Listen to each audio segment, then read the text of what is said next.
Actor super star நடிக்கிற வேட்டையன் படத்துலேருந்து ஒரு சின்ன அப்டேட் நமக்கு இப்போ கிடைச்சிருக்கு. அது வேறு ஒன்றும் இல்லைங்க, ஒரு சின்ன சாங். என்னடா நீ சின்ன சாங் அப்டேட் நீ பேச போகிறேன்னு சொல்லிட்டு என்னை பார்த்து எனக்கு மியூசிக் டைரக்டர் அனிருத் பார்த்தீங்கன்னா சின்ன கேமியோ பண்ணியிருக்காரு இந்த சாங்கில்.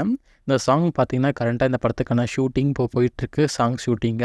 இந்த சாங்கில் பார்த்தீங்கன்னா ஒரு சின்ன லைனில் நம்ம அனிருத் வந்து ஒரு கேமியோ பண்ணுற மாதிரி ஒரு சீன் ப்ளேஸ் பண்ணியிருக்காரு டேரக்டர் டிஜே ஞானவேல். இவர் பார்த்தீங்கன்னா ஜெய் பீம் படத்தோட டேரக்டர். இவங்களோட 2 காம்பினேஷன் பொறுத்த வரையுமே வேறு லெவலில் தான் வரப்போகுது இந்த மூவி. இப்போது அனிருத் பொறுத்த வரையும் பார்த்திங்கன்னா ஆல்ரெடி நம்ம சிவகார்த்திகேயன், தனுஷ், தளபதி விஜய் கூடலாம் சாங்கில் கேமியோ பண்ணியிருக்காரு.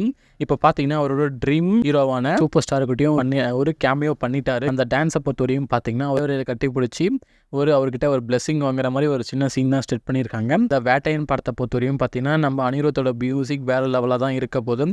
கண்டிப்பாக வந்து வேறு மாதிரி சம்பவம் தான் பண்ண போகிறாரு. இந்த படத்துக்கான ஷூட்டிங் பார்த்தீங்கன்னா மும்பையில் போயிட்டுருக்கு. வெயிட் பண்ணி பார்க்கலாம் டிஜே ஞானவேல் எந்த மாதிரி செய்கையை இந்த படத்தில் செய்ய போகிறாருன்னு சொல்லிட்டு. இந்த படத்தை பொறுத்த வரையும் ஒரு மல்டி ஸ்டார் மூவியாக தான் எடுத்துகிட்டு இருக்காங்க. அமிதாப் பச்சன், ராணா தகுபதி இவங்க எல்லாமே ஒரு இம்பார்ட்டன்ட் ரோலில் ப்ளே பண்ணியிருக்காங்க. நீங்கள் இந்த படத்துக்காக எவ்வளோ வெயிட் பண்ணீங்கன்னு சொல்லிட்டு கீழே கமெண்ட் பண்ணுங்கள்.